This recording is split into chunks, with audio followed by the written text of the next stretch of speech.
வேறு லெவல் டேஸ்ட்டுங்க. அவ்வளோ டேஸ்ட்டு உண்மையாலுமே. வாங்க எப்படி செய்கிறதுன்னு பார்த்துடலாம். ஒரு நல்ல வெதுவெதுப்பான 3/4 கப் தண்ணியில் 1 டீஸ்பூன் ஈஸ்ட்டு 1 டீஸ்பூன் சர்க்கரை போட்டு அப்படியே வச்சுருங்க. நல்லா கரையட்டும். ஈஸ்ட் ஆக்டிவேட் ஆனதுக்கப்புறம் நம்ம என்ன பண்ணலான்னா 2 கப் மைதா மாவு, கொஞ்சம் உப்பு, கொஞ்சம் சர்க்கரை, கொஞ்சமாக தேங்காய் எண்ணெய் விட்டுக்குங்க. 1 டேபிள் ஸ்பூன் தேங்காய் எண்ணெய் விட்டுட்டு நம்ம ஈஸ்ட்டு தண்ணி வச்சுருக்கோம்ல அதையும் சேர்த்திட்டு போதும். இதுவே போதும். வேறு எந்த தண்ணியும் சேர்த்த வேணாம். நல்லா பிசைஞ்சிக்கலாம். பிசைஞ்சு எண்ணெய் போட்டு நல்லா மூடி வச்சிடலாம். 1 மணி நேரம் ப்ரூஃப் பண்ணி விட்டுருங்க.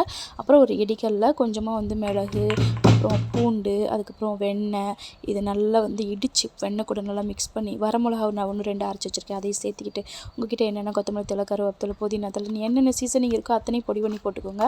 போட்டதுக்கப்புறமா அது கூட கொஞ்சமாக எண்ணெய் ஊற்றி நல்லா மிக்ஸ் பண்ணி தேவையான உப்பு போட்டுக்கோங்க. இப்போ நல்லா மாவு புளிச்சிருச்சு.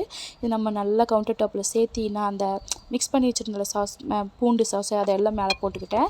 அதுக்கு மேலே சீஸும் போட்டிருக்கிறேன். நீங்கள் இப்படியே பீஸாவாட்டம் பேக் பண்ணி சாப்பிட்லாம். ஆனால் நான் கொஞ்சம் லேயராக கட் பண்ணி ப்ரெட் பேன்குள்ளே வச்சு இந்த ப்ரெட் மாதிரி செய்யலாம் அப்படின்னு செஞ்சுருக்கேன். இது வேறு எதுவுமே இல்லைங்க, கார்லிக் ப்ரெட் தான். ட்ரை பண்ணி பாருங்கள். உங்களுக்கு இந்த பேன் வேணும்னு நினச்சிங்கன்னா ப்ரெட் பேன் லிங்க்குன்னு கமெண்ட் பண்ணுங்கள்.